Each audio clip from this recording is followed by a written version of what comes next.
नमस्कार, मैं हूं अनुराधा प्रसाद। 5 अगस्त 2020 को अयोध्या में राम मंदिर के शिलान्यास के साथ हिंदुत्व का एक अध्याय पूरा हो जाएगा।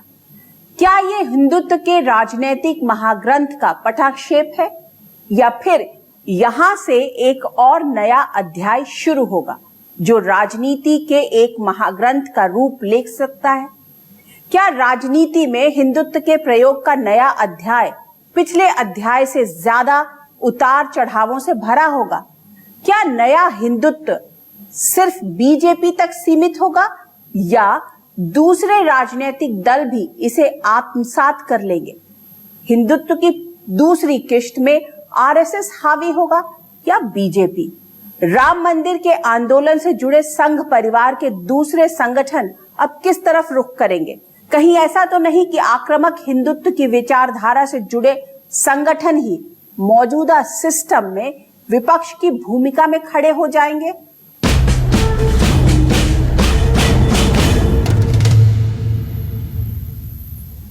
अयोध्या में भव्य दिव्य राम मंदिर के शिलान्यास की तारीख तय है 5 अगस्त 2020। शिलान्यास कार्यक्रम कितना विहंगम होगा, इसका अंदाजा इस बात से लगाया जा सकता है कि खुद यूपी के मुख्यमंत्री योगी आदित्यनाथ तैयारियों पर नजर बनाए हुए हैं। अयोध्या में राम मंदिर बनने की राह एक बहुत लंबी लड़ाई के बाद खुली। बीजेपी जिस मुकाम पर खड़ी है उसमें मंदिर आंदोलन की भूमिका बहुत बड़ी रही है। अयोध्या में भव्य दिव्य राम मंदिर की शक्ल में बीजेपी का सबसे पुराना वादा पूरा हो रहा है। ऐसे में शिलान्यास कार्यक्रम से हिंदुस्तान के कोने कोने को जोड़ने की बड़ी बारीकी से योजना बनाई गई है। देश भर से पवित्र स्थानों की मिट्टी और नदियों का जल अयोध्या पहुंचाया जा रहा है। दिल्ली के ही 11 पवित्र स्थानों की मिट्टी कलशों में भरकर अयोध्या भेजी गई है, जिसका इस्तेमाल शिलान्यास कार्यक्रम में होगा। विश्व हिंदू परिषद राम मंदिर से एक एक हिंदुस्तानी को जोड़ने के लिए 4 लाख गांव में जाने की तैयारी में है। योजना है कि 10 करोड़ घरों में जाकर मंदिर निर्माण के लिए चंदा इकट्ठा करना, ठीक उसी तरह जैसा 90 के दशक में हुआ था। तब ₹1.25, ₹5, ₹11 की पर्चियां काटी गई थी।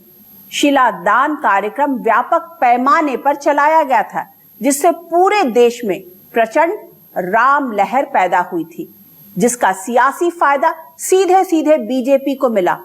अब सवाल उठता है कि कोरोना संक्रमण के इस दौर में राम मंदिर के शिलान्यास की जो लंबी चौड़ी योजना तैयार की गई है, उसका असल मकसद क्या है?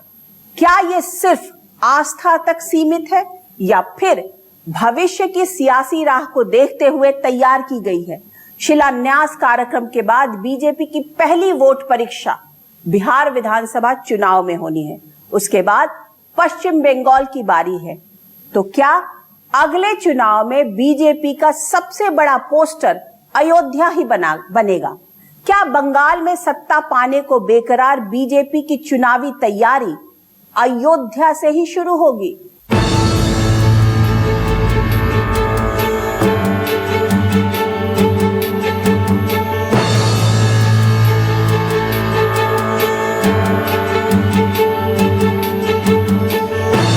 मुख्यमंत्री योगी आदित्यनाथ खुद अयोध्या में बनने वाले भव्य दिव्य राम मंदिर के शिलान्यास की तैयारियों को देख रहे हैं, कहीं कोई कमी ना रह जाए।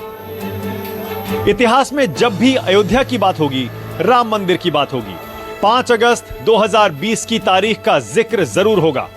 ऐसे में इस मौके को यादगार बनाने का सरकार, बीजेपी और वीएचपी कोई मौका नहीं छोड़ना चाहते। 500 वर्षों के बाद इस प्रकार का शुभ मुहूर्त देखने को मिला है और मैं आप सबसे विनम्र अपील करूंगा, कोविड-19 के प्रोटोकॉल का भी पालन करना है, कार्यक्रम को भव्य भी बनाना है, पूरे देश और पूरी दुनिया के अंदर इस कार्यक्रम को ले जाना है। मंदिर निर्माण के लिए हर तीर्थ से 50 ग्राम मिट्टी और पवित्र नदियों से जल अयोध्या मंगवाया जा रहा है, जिसे मंदिर निर्माण में इस्तेमाल किया जाएगा। मिर्जापुर से अष्टभुजा देवी, विंध्यवासिनी और काली खो जैसी जगहों से मिट्टी मंगाई जा रही है, तो बौद्ध तीर्थ स्थल कुशीनगर और लुम्बिनी के साथ संत कबीर के मगहर, रानी लक्ष्मीबाई के झांसी किले की मिट्टी भी मंदिर में लगाने की तैयारी है। कल्पना करिए, कोरोना नहीं होता तो कार्यक्रम क्या होता अयोध्या में? क्या इसमें किसी को शक है कि कोरोना नहीं होता तो अयोध्या की सड़कों पर राई भर भी जगह नहीं बचती, अयोध्या के जाने वाले मार्गों पर भी जगह नहीं बचती। पहले बैठ जाएंगे 10:30 बजे से, भजन कीर्तन करेंगे, उस दृश्य को देखेंगे जिसके लिए 25 पीढ़ियों ने परिश्रम किया, 74 लड़ाइयाँ लड़ी। विश्व हिंदू परिषद चाहता है कि मंदिर निर्माण में हर हिंदुस्तानी का योगदान रहे। इसके लिए देश के 4 लाख गांवों के 10 करोड़ परिवारों तक पहुंचने की तैयारी है। मतलब एक परिवार में अगर औसत 4 सदस्य भी माने जाएं, तो सीधे 40 करोड़ लोगों को जोड़ने की योजना है। प्रधानमंत्री नरेंद्र मोदी खुद राम मंदिर के शिलान्यास कार्यक्रम में शामिल होंगे। भले ही कोरोना की वजह से अयोध्या में सीमित जुटान की योजना हो, लेकिन शिलान्यास की विहंगम तस्वीरें टेलीविजन के जरिए पूरी दुनिया तक पहुंचेंगी। अयोध्या की भूमि पर कोरोना की सारी सावधानियों को बरतते हुए, सोशल डिस्टेंसिंग रखते हुए केवल प्रतीकात्मक कार्यक्रम होगा और देश भर में लोग इसको अपने टेलीविजन सेट्स पर देखेंगे।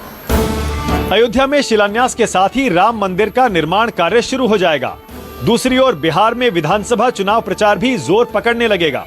ऐसे में हर चुनावी सभा में लोगों को याद दिलाया जाएगा कि सिर्फ बीजेपी ही अपने चुनावी वादे को 100% पूरा करती है।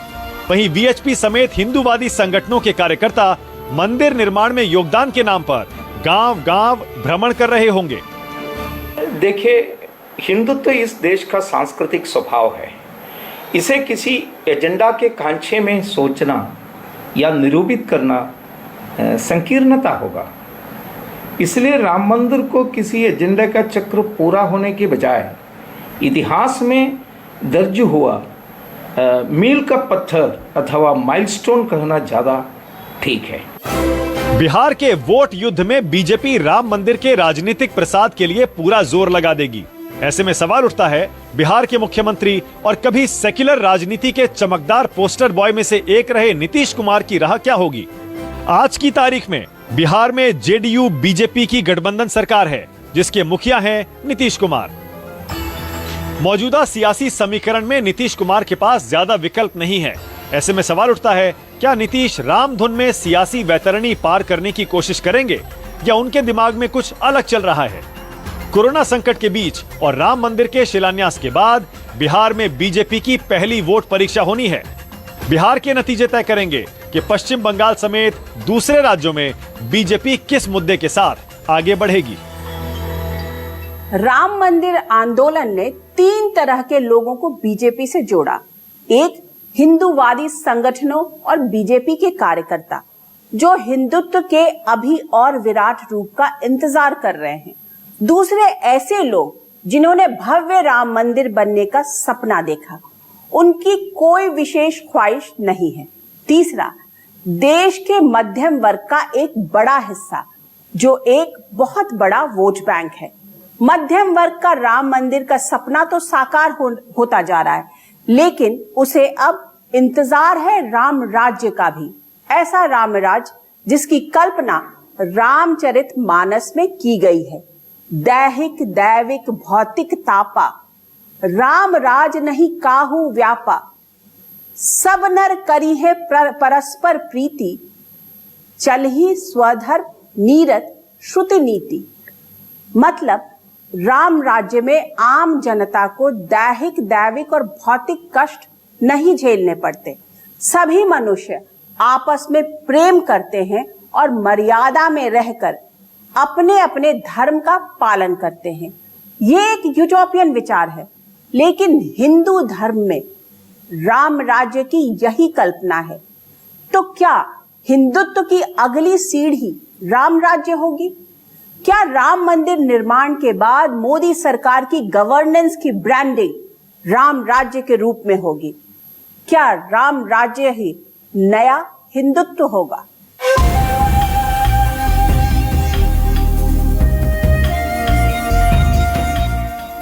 फैसले के बाद हमें यह संकल्प करना होगा कि अब नई पीढ़ी नए सिरे से न्यू इंडिया के निर्माण में जुटेगी। आइए एक नई शुरुआत करते हैं। अब नए भारत का निर्माण करते हैं। हमें अपना विश्वास और विकास इस बात से तय करना है कि मेरे साथ चलने वाला कहीं पीछे तो नहीं छूट रहा। प्रधानमंत्री नरेंद्र मोदी अच्छी तरह जानते हैं कि राम मंदिर का वादा पूरा हुआ। अब लोग राम राज्य चाहते हैं जिसमें किसी को कोई तकलीफ ना हो, सब खुशहाल रहें। इसीलिए पीएम मोदी आत्मनिर्भर भारत की बात जोर शोर से करने लगे हैं। हम भारत को आत्मनिर्भर भारत बना सकते हैं। हम भारत को आत्मनिर्भर बनाकर रहेंगे। त्रेता युग का राम राज्य तो किसी ने नहीं देखा। सबने अपनी अपनी कल्पना के हिसाब से उसकी छवि बना ली। लेकिन मोदी जिस न्यू इंडिया के एजेंडे पर काम कर रहे हैं उसमें 2022 तक सबको घर देने का लक्ष्य रखा गया है। सबको शौचालय जैसी बुनियादी सुविधा देने की कोशिश की गई। उज्ज्वला योजना के तहत गरीब महिलाओं को एलपीजी कनेक्शन दिए गए, तो मुद्रा योजना के तहत लोगों को कारोबार के लिए कर्ज दिया गया। जनधन खातों के जरिए सरकारी योजनाओं का फायदा सीधे जरूरतमंदों तक पहुंचाया जा रहा है, जिससे भ्रष्टाचार मुक्त भारत का निर्माण किया जा सके। तो वहीं नागरिकों को 5 लाख रुपए तक के इलाज की गारंटी देने वाली योजना आयुष्मान भारत की शुरुआत की। पिछले 6 साल में 2 मुद्दों को लेकर वो चले हैं, एक विकास और दूसरा राष्ट्रवाद। राष्ट्रवाद को आप जो परिभाषाएं चलती हैं उनमें कह सकते हैं कि नरम हिंदुत्ववाद है या नरम हिंदू पंथ है, उसका सहारा लिया जा रहा है। लेकिन राष्ट्रवाद और विकास ये एक दूसरे के पूरक हैं, ये परस्पर विरोधी नहीं है। विकास होगा, राष्ट्रवाद होगा, राष्ट्र के प्रति भावना होगी, राष्ट्र के प्रति समर्पण की भावना होगी, राष्ट्र के विकास की भावना होगी, समाज को आगे बढ़ाने की भावना होगी, विकास उसमें सहायक बनेगा। अपनी योजनाओं की वजह से नरेंद्र मोदी ने गरीबों के दिल में अपनी खास जगह बनाई है। उन्होंने जातियों और मजहब के खांचे में बटी हिंदुस्तान की सियासत को गरीब बनाम अमीर में बदल दिया। कोरोना की वजह से लॉकडाउन की मार सबसे ज्यादा गरीब तबके की रोजी रोटी पर पड़ी। सामान्य नौकरी पेशा लोगों की या तो नौकरी गई या तनख्वाह कम हुई। ऐसे में मोदी के सामने देश के सबसे बड़े तबके को साधने की चुनौती है। प्रधानमंत्री मोदी ये भी जानते हैं कि हिंदुस्तान के खास तबके के मन को कौन सा डर कचोटता रहता है। इसीलिए वो सबका साथ, सबका विकास और सबका विश्वास जैसा नारा दे चुके हैं। सबका साथ, सबका विकास और अब सबका विश्वास, ये हमारा मंत्र है। मोदी के न्यू इंडिया में संघ का समावेशी समाज भी है, महात्मा गांधी का ग्राम स्वराज भी, जिसमें समाज के आखिरी पायदान पर खड़े आदमी तक विकास का झोंका पहुंचाना लक्ष्य है, तो आधुनिकता और तकनीक के साथ कदमताल भी। राम राज्य की चर्चा के साथ साथ कई और एजेंडे बीच बीच में उठते रहते हैं। इन्हीं में से एक है धर्मनिरपेक्षता को नए सिरे से परिभाषित करना या फिर इससे निजात पा लेना। क्या नया हिंदुत्व देश को इस दिशा की तरफ ले जाएगा? इसी से जुड़ा एक और मुद्दा है नागरिकता कानून यानी CAA के दायरे को और बढ़ाने का। कई हिंदूवादी संगठनों ने मांग की है कि दुनिया भर के हिंदुओं को नेचुरली भारत की नागरिकता मिल जानी चाहिए। तो क्या ऐसे मुद्दे संघ परिवार के एजेंडे में शामिल हो पाएंगे? 26 जनवरी 1950 को लागू भारत के संविधान की प्रस्तावना में धर्मनिरपेक्षता शब्द को जगह नहीं मिली। 1976 के 42वें संशोधन के जरिए धर्मनिरपेक्षता को संविधान की प्रस्तावना में जोड़ा गया। बावजूद इसके सभी धर्मों से समान व्यवहार और सम्मान हमारे संविधान निर्माताओं की मूल भावना थी। सवाल उठता है कि हिंदुस्तान की राजनीति में धर्मनिरपेक्षता यानी सेक्युलरिज्म शब्द ने इतनी मजबूत पैठ बनाई कैसे? विभाजन के शिकार बंगाल के पश्चिमी हिस्से यानी आज के पश्चिम बंगाल में हिंदू आबादी भी थी और मुस्लिम भी।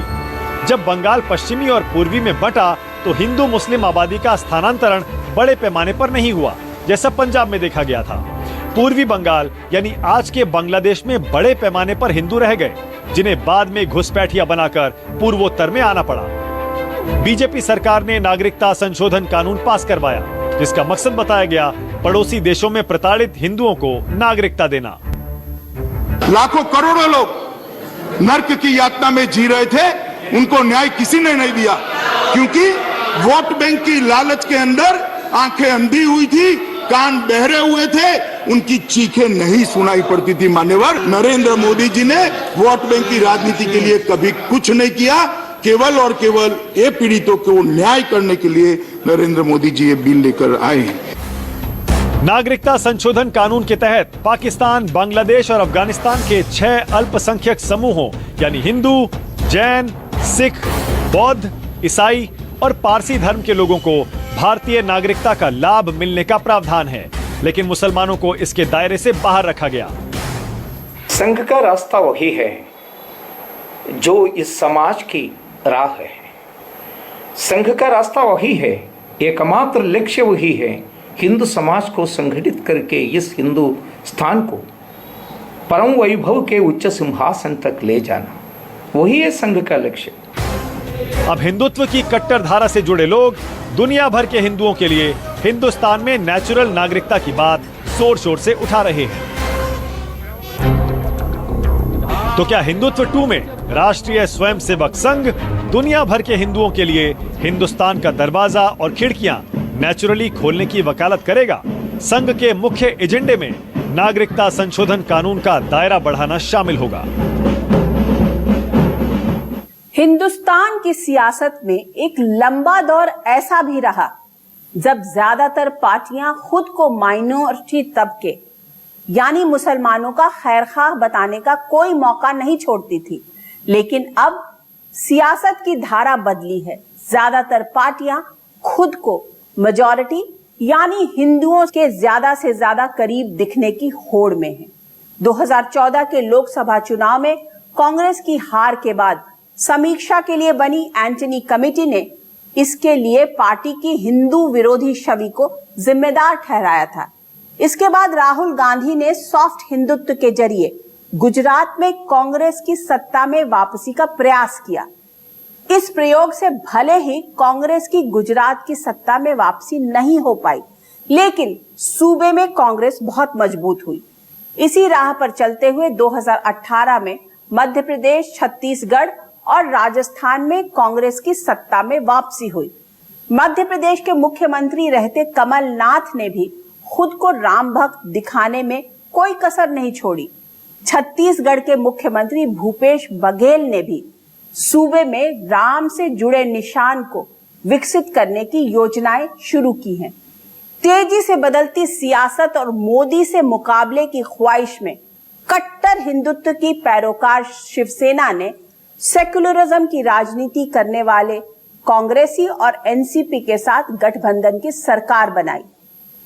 वैचारिक तौर पर ये दो ध्रुवें यानी उत्तर दक्षिण के मिलन जैसा है। बदली फिजा में कोई भी सियासी पार्टी मेजॉरिटी वोट बैंक को नाराज करने का जोखिम नहीं ले सकती। इसलिए सबने अपने अपने हिसाब से हिंदुत्व को साधना शुरू कर दिया है।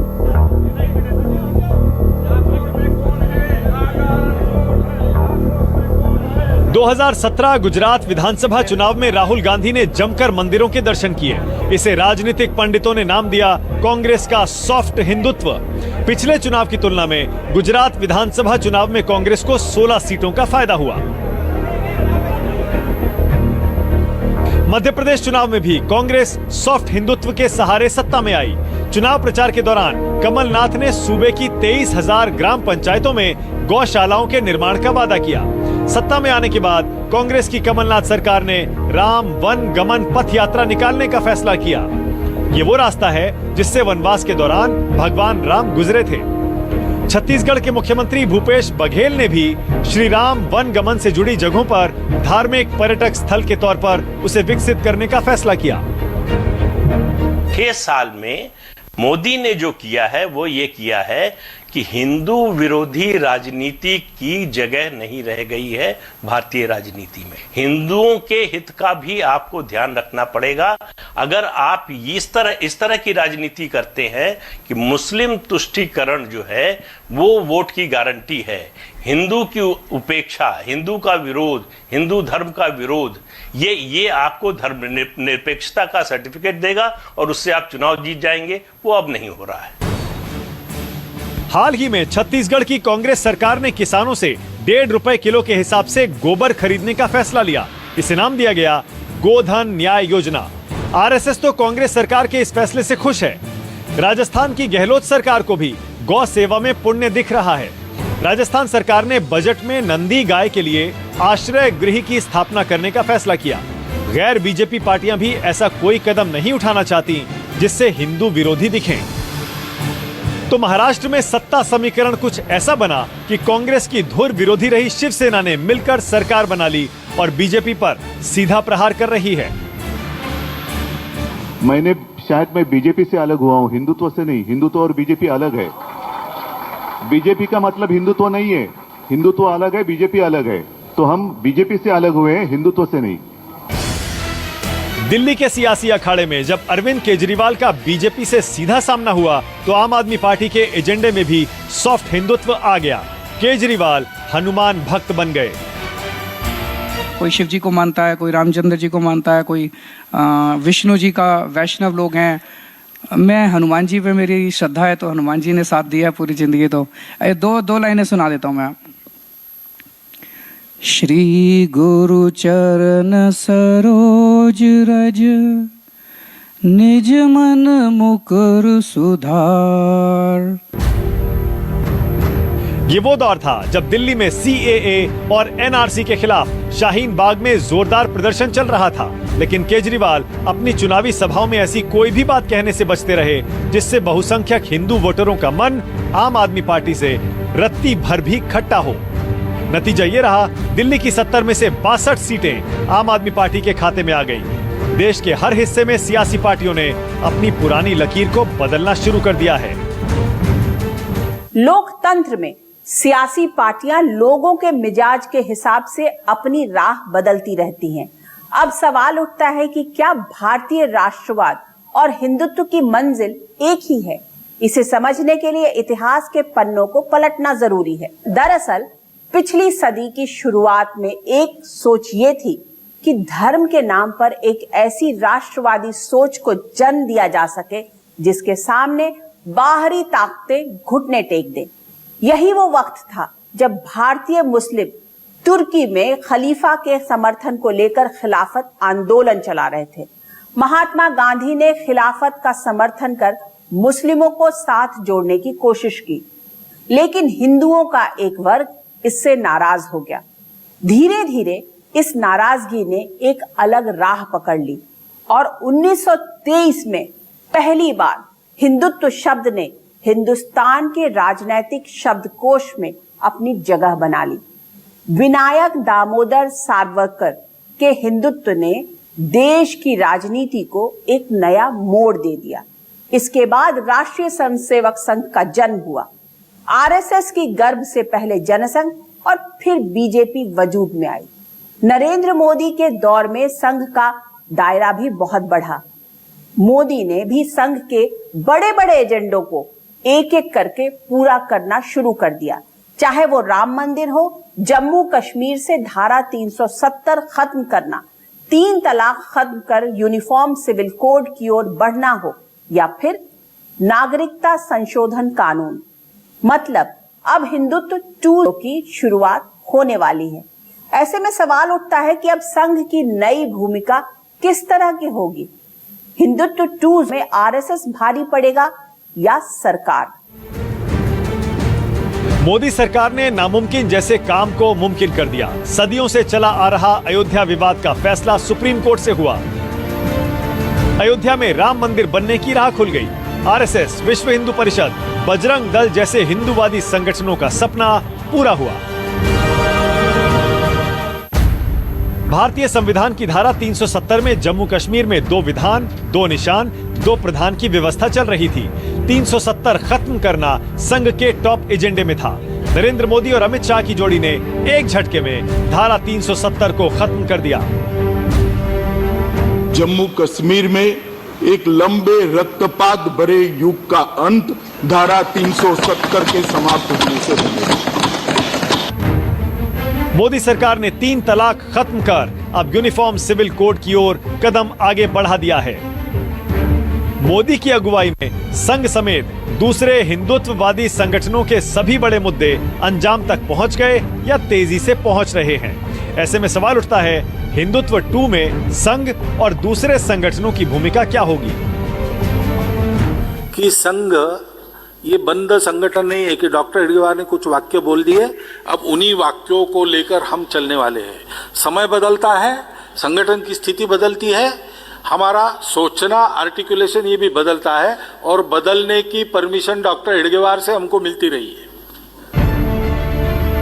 एक ओर संघ शक्ति है तो दूसरी ओर मोदी का विराट व्यक्तित्व और मोदी के काम करने का अपना तरीका है। ऐसे में सवाल उठता है, आने वाले दिनों में बीजेपी और संघ का हिंदुत्व समीकरण कैसा होगा? मोदी सरकार में बीजेपी कोटे के 70% से ज्यादा मंत्री संघ की पृष्ठभूमि वाले हैं। बीजेपी के 48% सांसदों का झुकाव संघ से है। दूसरी तरफ कई अन्य पार्टियों के दिग्गज नेताओं का रुख भी अब बीजेपी की तरफ होने लगा है। तो बड़ा सवाल है कि भविष्य में बीजेपी के अंदर हिंदुत्व को लेकर किस तरह का विमर्श होगा। कहीं ऐसा तो नहीं कि हिंदुत्व के सवाल पर बीजेपी के अंदर ही एक विपक्ष खड़ा हो जाए।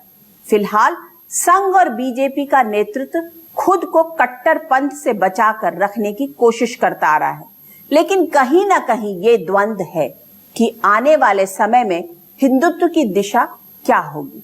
आज के एपिसोड में बस इतना ही। हम फिर हाजिर होंगे नए मुद्दे के साथ। तब तक के लिए आप देखते रहिए न्यूज़ 24 और मुझे दीजिए इजाजत। नमस्कार।